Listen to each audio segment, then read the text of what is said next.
Hello, welcome to Countdown. I'm Scott Leber. He's David Greenberg. We're glad you could join us for our midweek digital high school football show as we count down to another week of action. Once again, we have some big games to discuss coming up, including Harlem taking on Belvedere North. We'll feature Dupec running back Trenton Taylor in our 2-minute drill, and we'll bring you our Week 6 Stat Stuffers, MVP, and our top plays. Plus, Marcus Walter will tell us what we can expect weather-wise this weekend. Our game of the week this week is a blockbuster in the Northwest Upstate Illini Conference that we have been waiting all season for. Dupec taking on Lena Winslow. Both teams are 5-0 in the conference. David, we knew coming into this season that these two teams were loaded with talent. They've been everything that we thought they'd be. Absolutely. Both teams have been really strong on both sides of the football. Lena Winslow likes to establish its ground game. The Panthers can pass the ball when they want to, but the run game is still their thing. Dupec is more balanced on offense. You picture them with Hunter Hoffman at quarterback as being a team that likes to air it out, but the Rivermen have great running threats in Trent Taylor and A.J. Mulcahy. The Rivermen had both the run and pass games working last week in a 46-0 win at Dakota. And games like this are a lot of fun, but for the coaches, they can be a little stressful. You always say these are fun games and this and that, and when you have an upset stomach all week and you can't sleep and stuff like that, I'm not sure where fun comes into that. But you've gone through so many big games. You don't still have those feelings, do you? Oh yeah, but it is a lot of fun. What I enjoy most is the preparation of this is what Dupec's going to do. Can you stop it? What do you give up? You have to give something up. What else do you expect from them? They're going to add some sort of little twist in there somewhere, offensively or defensively. And it's kind of a guessing game in those regards. The fact that we can get there, and I'm sure if you ask Lena, they would tell you the same thing. Both of us having an ability to both be undefeated in conference. It's a big game, but we try to make sure the kids understand and put things in perspective as well. Both these teams were recently tested by non-conference opponents. Those games should have them primed for this one. Yeah, last Friday, Lena Winslow was in Chicago taking on Depaul Prep, a private school that has twice the enrollment elite win. And the Panthers came out of there with a 38-27 win. Playing a bigger school like that, they had great athletes. They had more athletes than we're going to see the rest of the year combined. They probably dressed almost 100 kids for the varsity game. 2 platoon and everybody, including special teams, and so we really went in there and we had our work cut out for us. I thought it was one of our most important games leading up to Dupec week because they run most of what Dupec runs. The spread offense. It gets us more into that passing offense that Dupec runs and stuff like that. So I thought it was very important for us. Dupec's big non-conference test came 2 weeks ago. They faced the state's #1 ranked team in Class 2A, Decatur St. Teresa, and Dupec lost a hard-fought game 28-22. I think it just showed us what we need to work on. It just showed that, we just got to work. We got to do better every week, stay focused, and that there are teams that can beat us if we don't play to our best. Oh yeah, it definitely helped us get better. We had to fight a lot of adversity to that game, and playing #1 team in 2A, we know what that playoff football is going to be like, and this week's definitely going to be like that too. Well, Scott, let me say, I am really jealous that you are getting to go to that game. I will say, I think this is the perfect setup for these two teams. Both undefeated in the conference, and they've both been tested recently. This game really falls the perfect time on the schedule. Yeah, 7 weeks in, both teams are fully up to speed with what they do offensively and defensively. Most of the kinks have been worked out, and both teams also seem to be relatively healthy. So the stage is set for this one Friday night in Lena. Also in the NUIC Friday, Forston will play at Fulton. Forston's won 4 in a row and is 5-1. Fulton is 4-2, so that has the makings of a great game. Dakota will play at Galena. Both of those teams are fighting to earn their way into the playoffs. EPC will play without quarterback Kellen Hensey at East Dubuque. Hensey's competing in the state golf tournament this weekend. And Stockton will play a non-conference game at Mononk Fieldcrest Saturday afternoon. Now let's shift to the Big Northern Conference. David, this conference race is the most amazing one in the area. Yeah, there are 5 teams that have a legitimate shot at the championship or sharing a sliver of the pie. Look at this. Byron is 6-0. Dixon, Genoa, Kingston, and Stillman Valley are all 5-1.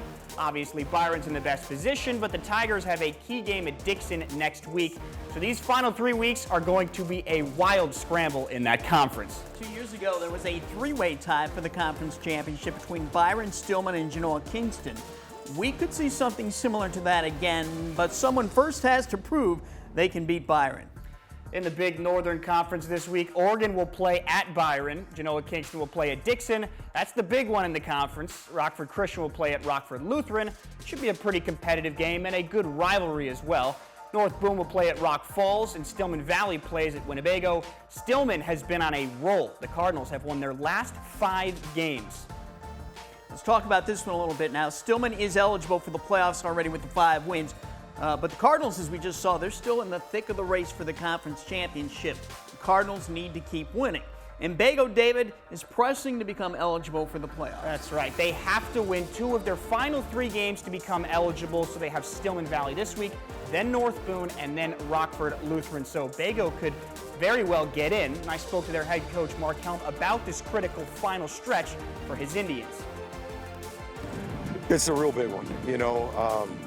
It's important, I think, that we go out there and play well this week. I feel like up to this point we've improved every week. We just got a little bit better, and we got to take another step. We got to get a little bit better. And Stillman's a really good football team, so let's just find a way to get a little bit better this week and lock into our assignments, and hopefully we can give Stillman a game. We have not discussed North Boone yet, but don't count the Vikings out of the playoff hunt. They need to sweep their final 3 games to hit that magic win mark of 5. The Vikings' remaining games are against Rock Falls, Winnebago, and Oregon. That Bago game in the middle could be the biggest hurdle, but certainly the Vikings are capable of finishing off with 3 straight wins. Now, for the Nick 10, David, we have seen some breathtaking action in that conference the last 2 weeks. That goes without saying. 2 weeks ago, the Hononegah-Boylan game went down to the wire.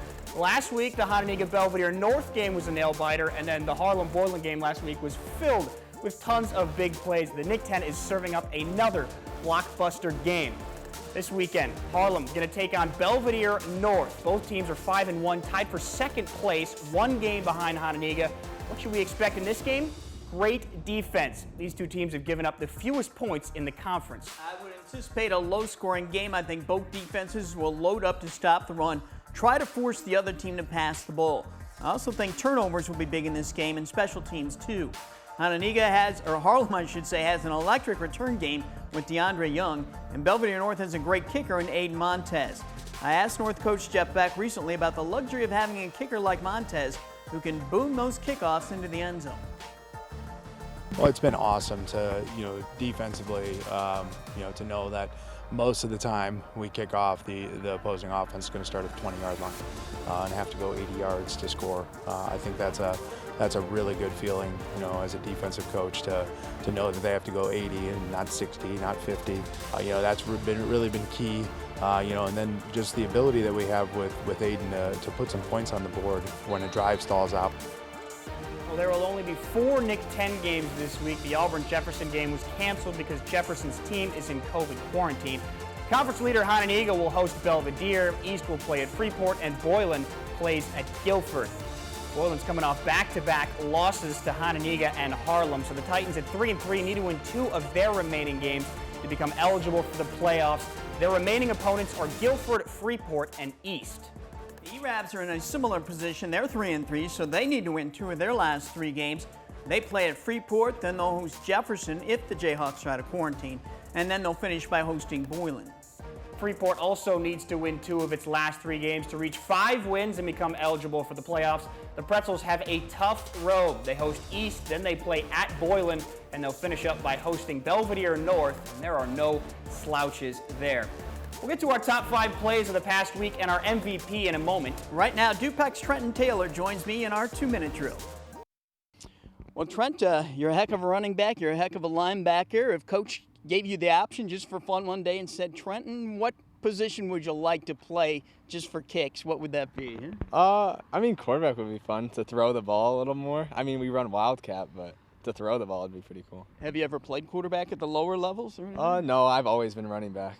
Okay. So if Hunter, knock on wood, hopefully never, but if he had to sit out a game for some reason, you'd be ready to go? Huh? Yeah, always. All right.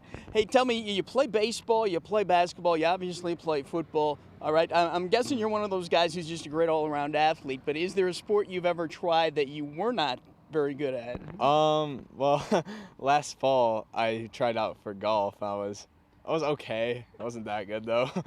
I give you credit there. What was the best round you shot? Do you remember? Probably like 55. Okay, for 9 holes. For 9, yeah, Okay, for 9. I'd take that. A lot of people would take that. All right, who is the funniest guy on the team? Best sense of humor, huh? Probably Breezy. He's pretty funny. He's always making everybody laugh. But also Bryce. Bryce is always messing around. Okay, Breezy is who? Breon. Sorry, Breezy is his nickname. Okay, and Bryce is who? Bryce Vincenko. Vincenko, okay. Who's the toughest guy on this team? If you had to go to battle, whether it's football or anything, and you could only take one guy with you in a battle, who would you take with you? Definitely Jake or Drake, because Drake always has that hothead mentality, and Jake Anderson's always willing to step up and fight anybody in his way. Drake Fortson, all right. What hobbies do you have when you're not doing sports and when you're not practicing and you just want to have some fun? What do you like to do for fun? I like to play video games. I like to play Madden a lot, and with my friends online. A lot of the team does with each other. Okay. What's your game day ritual when it's the morning of a game, the afternoon of a game? What do you do to get yourself mentally ready to play ball? I just kind of stay to myself. I don't talk to many people. I just kind of am quiet most of the day, and everyone notices. But I just keep to myself most of the day, and I drink a lot of water too from that aspect because I have cramping problems. So your teammates and classmates know on game day to kind of stay away from Trenton? Not stay away, just I'm more quiet than I usually am. I'm not really outgoing on those days. And thanks to Trenton for playing along with us. Now it is time to count down our top 5 plays from Week 6. David, start us off. Top play number 5 is from the Hononegah Belvedere North game. Indians quarterback Isaac Wisenan looks for his playmaker Bryce Goodwine, and once Goodwine has it in space, there's no stopping him. He took it 60 yards for a third-quarter touchdown that gave Hononegah the momentum it needed. Top play number 4 comes from the same game. Hononegah's defense delivered. Alex Escamilla stripped the ball from Belvedere North. Linebacker Dylan Seymour scooped up the fumble, took it in the end zone. It went with defense, and there's an example of that. Top play number 3, Boylan at Harlem. Boylan quarterback Connor Dennis showing off his arm, airing it out. That's Mark Harris on the receiving end. Good hands and good speed to beat the defender to the end zone. That was a 75-yard touchdown. Top play number 2 is another bomb in the Nick 10. Freeport's Xavier Segner making the pass. Diedrich Macon has the coverage beat by a mile, and Macon makes the catch, and that quick strike ability there showing up for the Pretzels. And our number 1 play from Week 6, Harlem's DeAndre Young, the most dangerous return man in the Nick 10.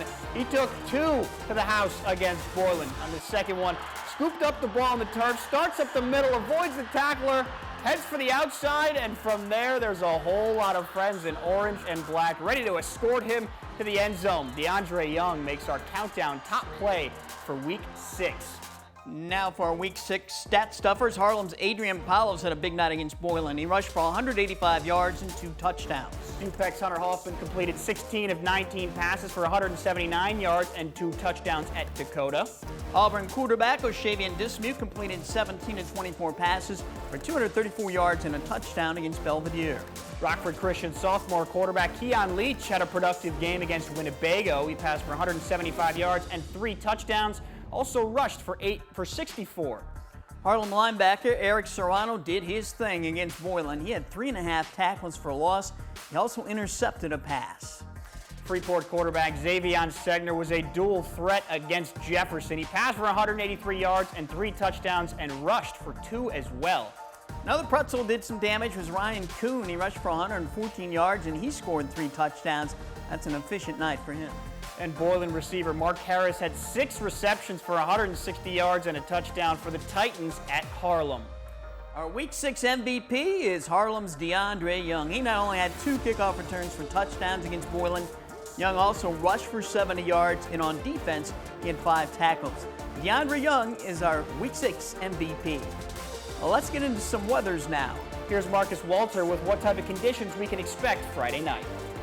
Well, we are expecting clouds to still be around as we head throughout the evening Friday. And at this point, this particular forecast model is showing some green on the map, hinting that we could have some moisture out there. I do believe, though, most of us actually experience dry weather for Friday night football. So as we talk about the forecast going forward and looking at your Friday forecast, well, we are talking about some cloud interference. I think that's probably the most impactful thing that we'll be dealing with, but it shouldn't impact players on the field. And outside a random shower, we should be mainly dry. Temperatures early in the evening starting out in the lower 70s, but then eventually as we head throughout the rest of the evening, heading home in particular, we're talking about temperatures eventually dropping into the upper 60s. So not too bad for football weather, so we wish all the teams the best of luck.